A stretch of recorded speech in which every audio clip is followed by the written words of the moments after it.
एकदा माता पार्वतीने भगवान शंकरांना विचारले की भगवान, काल माझ्या एका भक्ताने मला स्मरण केले म्हणून मी त्यांची विनंती टाळू शकले नाही आणि रात्री त्याच्या स्वप्नात पोहोचले.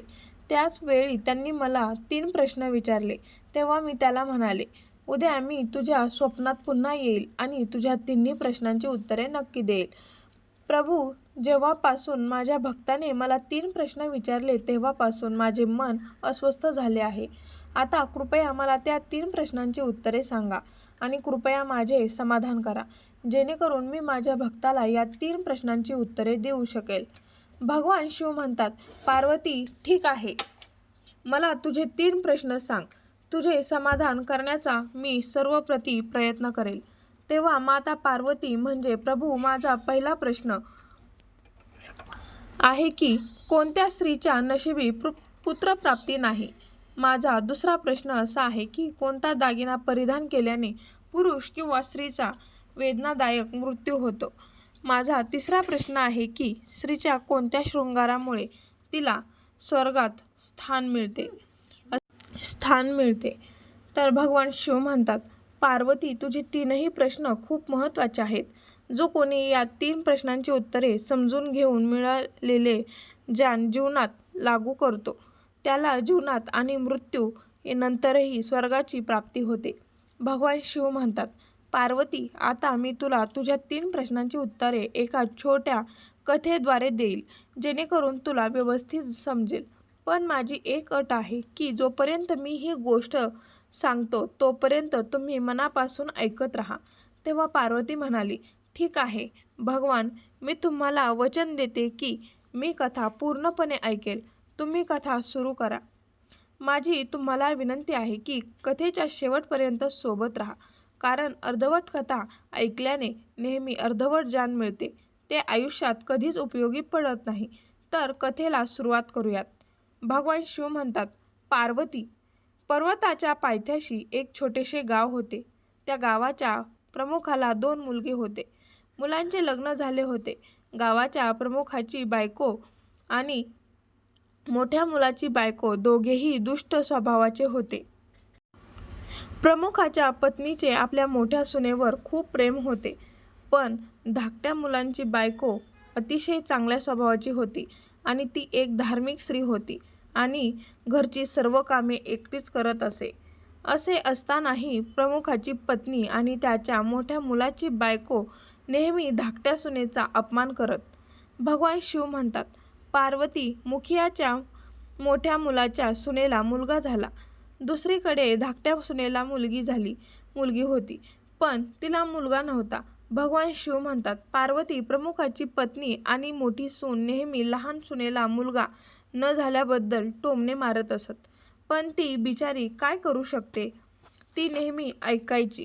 आता मी प्रथम तुम्हाला प्रमुखाच्या धाकट्या सुनेची गोष्ट सविस्तरपणे सांगते. या कथेतून तुम्हाला तुमच्या पहिल्या प्रश्नांचे उत्तर मिळेल. त्यामुळे कथा फार काळजीपूर्वक ऐका. तुमचा पहिला प्रश्न होता, कोणत्या स्त्रीच्या नशिबी मुलगा नाही? भगवान शिव म्हणतात, प्रमुखाची पत्नी ही अत्यंत दुष्ट स्वभावाची स्त्री होती. तिच्या स्वभावाने घरातील सर्व सदस्य त्रस्त झाले होते. प्रमुखाच्या धाकट्या मुलाच्या बायकोचे नाव शरयू होते. बिचारी रोज सकाळी अंधारात अंथरुणातून उठून कामाला लागायची आणि मध्यरात्र झाली की कुठेतरी अंथरुणावर झोपायची. असे करूनही शरयू प्रमुखाच्या बायकोच्या डोळ्यात नेहमी खटकत असे. आता एके दिवशी सकाळी शरयू झाडू लागली होती. तिथं प्रमुखाची बायको आली आणि म्हणाली, तुझ्या हातात जीव नाही का? हात पटकन चालव. मी मंदिरात जात आहे. मी येईपर्यंत जेवण तयार ठेव. मी येताच जेवणावर आहे आणि अन्नाचा एक दाणाही वाया जाणार नाही याची काळजी घे. देव म्हणतो, बिचारी शरयू काय म्हणेल ती शांतपणे ऐकत राहिली आणि तिच्याशी सहमत होऊन तिने होकारार्थी मान हलवली. देव म्हणतो, पार्वती, मग घर साफ करून शरयू लगेच स्वयंपाक करू लागली. स्वयंपाक करताना ती विचार करत होती, क्षणभरही सुटकेचा श्वास घेता येत नाही आणि आमच्या सासूबाई प्रत्येक कामात दोष शोधत राहतात. त्यांचे टोमणे मारण्याची सवय कधी जाईल कुणास ठाऊक. भगवान शिव म्हणतात. पार्वती, शरयू अन्न शिजवत असताना बाहेरून दरवाजा ठोठावण्याचा आवाज आला.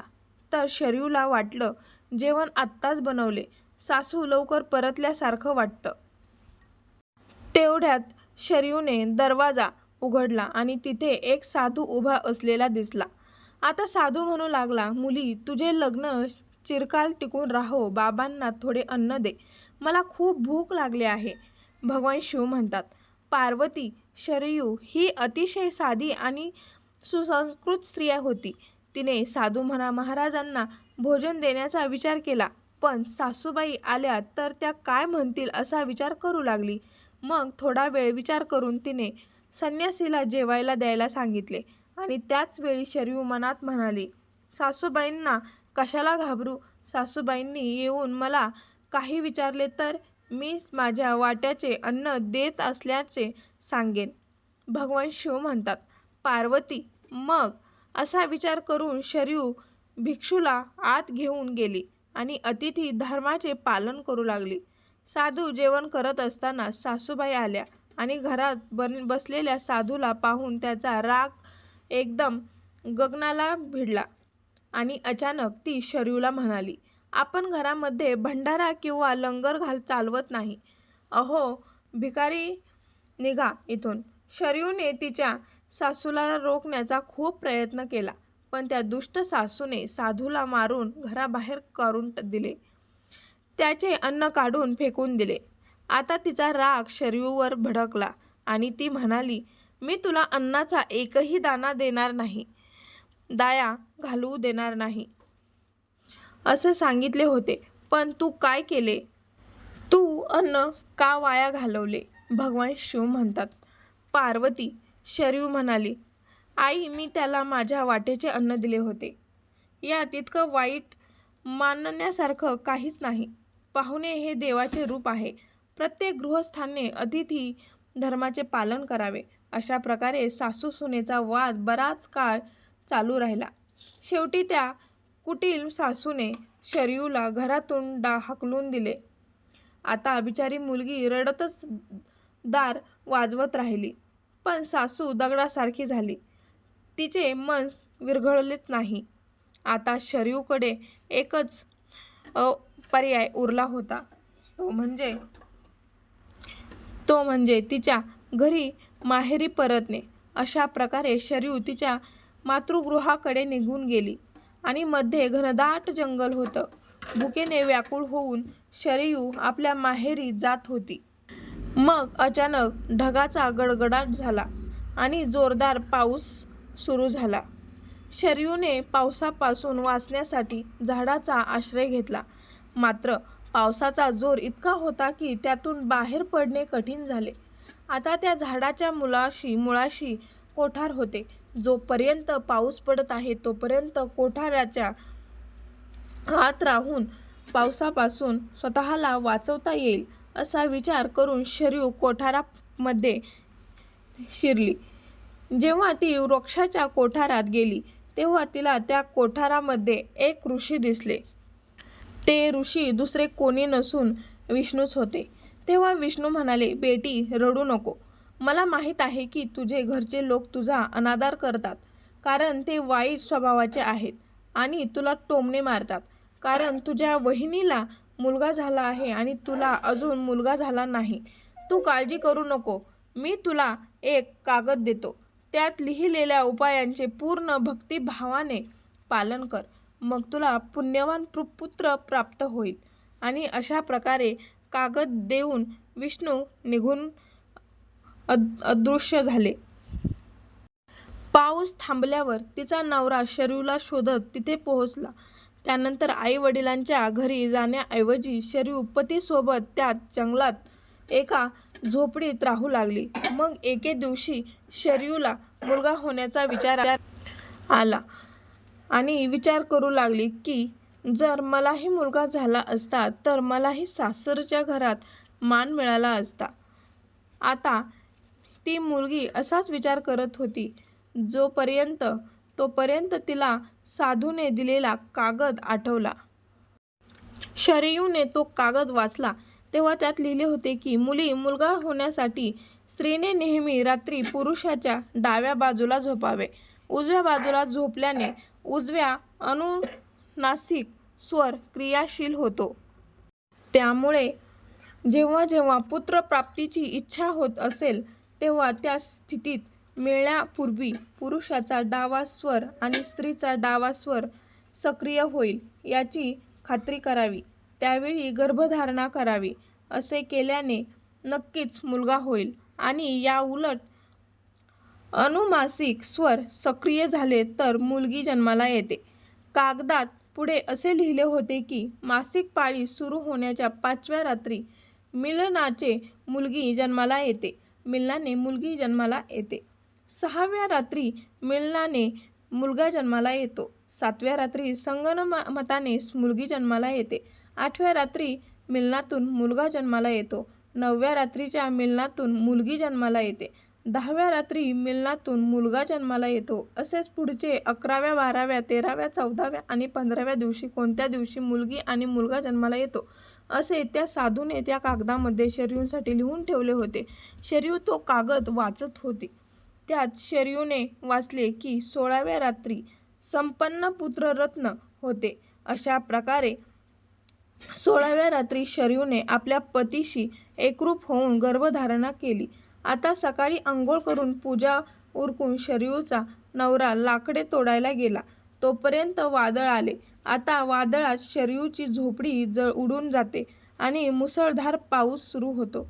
आणि मग तिने स्वतःला पावसापासून वाचवण्यासाठी झाडावर पत्ता लिहिला.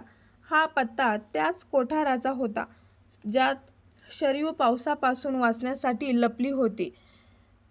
शरयूने झाडावर पत्ता लिहून ठेवला होता जेणेकरून तिचा नवरा परत आल्यावर झाडावर लिहिलेला पत्ता वाचून त्याच झाडाजवळ येईल. शरयू येऊन त्या कोठारात लपते. त्या झाडाच्या मुळाशी एक कोठार होते. त्यात ती शरयू गेली. त्या झाडाच्या वर 2 राक्षस राहत होते. एकीकडे पावसापासून स्वतःला वाचवण्यासाठी शरयू त्या कोठारात लपून बसली होती आणि दुसरीकडे त्या दोघेही राक्षसी पावसाने हैराण होऊन झाडांकडे येत होत्या. तेवढ्यात एक राक्षसी स्त्री त्या झाडाजवळ आली आणि म्हणाली, आता मी चालू शकत नाही. आता मला सुवर्ण बेटावर जावेसे वाटू लागले आहे. तर दुसरा राक्षस म्हणाला, यात कोणती मोठी गोष्ट आहे. हे झाड आता आपल्याला उडवून सोन्याचे बेट असलेल्या ठिकाणी घेऊन जाईल. मग दोघेही राक्षसी झाडाच्या फांदीवर बसले आणि झाड अचानक उडू लागले. दुसरीकडे थकलेली शरयू कोठारात लपून बसली होती. कोठारात शिरताच शरयू झोपी गेली. मात्र झाड उडण्याच्या आवाजाने शरयूला जाग आली आणि झाड उडताना पाहून शरयू घाबरली. मग शरयूने कोठाराच्या बाहेर डोकावले तेव्हा तिला झाडाच्या फांदीवर 2 राक्षस बसलेले दिसले. शेवटी शरयूने परिस्थितीशी तडजोड केली आणि आता जे होईल ते होईल असा विचार केला आणि मग काही वेळ उड्डाण करून ते झाड एका सोन्याच्या बेटावर पोहोचलं आणि उतरलं. दुसरीकडे दोन्ही राक्षसांना भूक लागली होती. त्यामुळे दोघेही भक्ष्याच्या शोधात बाहेर पडले. ते 2 राक्षस निघून गेल्यावर ती शरयू कोठारातून बाहेर आली आणि तिने सुटकेचा निश्वास सोडला. आता सुवर्ण बेटावर पसरलेली वाळू पाहताच शरयूला अचानक ही वाळू चमकत असल्याचा आश्चर्य वाटलं आणि मग शरयू म्हणाली, अरे ती तर सोन्याची वाळू आहे. आणि मग शरयूने तिच्या पदरात जमेल तेवढी वाळू बांधली आणि ती पुन्हा शांतपणे कोठारामध्ये गेली. दुसरीकडे दोन्ही राक्षस पुन्हा झाडाजवळ आले आणि एकमेकांना म्हणू लागले, आज पोटभर जेवण करून पूर्ण ट्रिप चालू आहे. आता आपण जिथून आलो तिथे परत जाऊया. मग थोड्याच वेळात ते झाड जिथून उडून आले होते त्याच ठिकाणी परत गेले. तोपर्यंत शरयू त्याच कोठारात लपून राहिली. त्यानंतर काही कारणाने ते राक्षस झाडावरून उतरून बाहेर गेले आणि दोन्ही राक्षस त्या झाडातून बाहेर पडताच शरयू सोन्याची वाळू घेऊन कोठाराच्या बाहेर आली आणि मनात विचार करू लागली की एवढे सोने पाहून माझ्या सासूबाईंना आनंद होईल आणि मी आता घरी परत जाईन. माझ्या सासऱ्यांना आणि माझ्या सासूला इतकं सोनं देईल की मग ती कधीच माझा द्वेष करणार नाहीत आणि माझ्यावर कायम प्रेम करेल. येथे शरयू असाच विचार करत होती. तोपर्यंत शरयूचा नवरा शरयूच्या शोधात त्याच कोठाराच्या दिशेने येतो आणि मग शरयूने तिच्या नवऱ्याला सगळा प्रकार सांगितला आणि ती तिच्या पतीसोबत घरी जाते. घरी शरयू तिच्या सासूला म्हणते, सासू बघा मी तुमच्यासाठी काय आणले आहे. आणि मग असे म्हणत शरयूने सर्व सोने तिच्या सासूला दिले. तिला सोनं कसं मिळालं याची संपूर्ण घटना ती तिच्या सासूला सांगते. सोने घेतल्यावर सासूला अचानक राग आला आणि म्हणाली, तू खूप कमी सोने आणले आहे. जे सोने होते ते तू सर्व आणायला हवे होते. मग सासूबाईंचे म्हणणे ऐकून शरयू म्हणू लागली, आई एवढे सोने आपल्या 3-4 पिढ्यांसाठी पुरेसे आहे. तर सासू म्हणू लागली, मूर्ख सुने कधीही पुरेसे नसते. ते जितके जास्त तितके कमीच असतं. आता मी जाऊन बघ किती सोने घेऊन येते. शरयूने तिच्या सासूला खूप समजावले पण त्या लोभी दुष्ट स्त्रीला एकही गोष्ट समजली नाही. शरयूने सांगितलेली एकही गोष्ट त्या सासूबाईंना ऐकावीशी वाटली नाही आणि तिने कुठलीही गोष्ट ती ऐकली नाही आणि जाऊन त्या झाडाच्या कोठारात जाऊन बसली. दुसरीकडे ती राक्षसी झाडावर येतात झाड अचानक उडू लागले. इकडे झाड उडत होते, दुसरीकडे शरयूच्या त्या सासूच्या मनात खूप आनंद होत होता की आज मी एकाच वेळी खूप सोने गोळा करेल. तेव्हा दोन्ही राक्षस म्हणतात, आज सोन्याच्या बेटावर जायचं नाही तर मत्स्य बेटांकडे जाऊ. आज मला मासे खावेसे वाटत आहेत. आणि मग राक्षस मासे खाण्याचे ठरवतात. ते झाड मत्स्यद्वीपांकडे उडून गेले. राक्षसांचे बोलणे ऐकून कोठारात बसलेल्या स्वतःवर नियंत्रण ठेवता आले नाही आणि अचानक म्हणाली, तू सोन्याच्या बेटावर का जात नाही? सोन्याच्या बेटावर चला. आता त्या लोभी बाईने असा आवाज काढताच त्या राक्षसाच्या लक्षात आले की या झाडाच्या कोठारात कोणीतरी नक्कीच लपले आहे आणि दोन्ही राक्षसांनी त्या लोभी स्त्रीला पाहताच तिला लगेच उचलून झाडावरून खाली फेकून दिले आणि ती जमिनीवर पडताच त्या लोभी स्त्रीला आपला जीव गमवावा लागला. आता जेव्हा प्रमुखाला ही माहिती मिळाली की त्याची पत्नी मरण पावली तेव्हा प्रमुख ताबडतोब आपल्या धाकट्या मुलाच्या सुनेकडे म्हणजेच शरयूकडे जातो आणि तिला म्हणतो, मुली मी तिला असे काही करू नकोस असे आधीच सांगितले होते पण मी काय करू, तिने माझे एकही शब्द ऐकले नाही आणि आज तिला तिच्या कृतीचे फळ भोगावे लागले आहे. दुसरीकडे शरयू तिच्या पतीसोबत आनंदाने राहू लागली. नंतर जसा जसा वेळ निघून गेला तसा शरयूला एक अतिशय हुशार मुलगा झाला.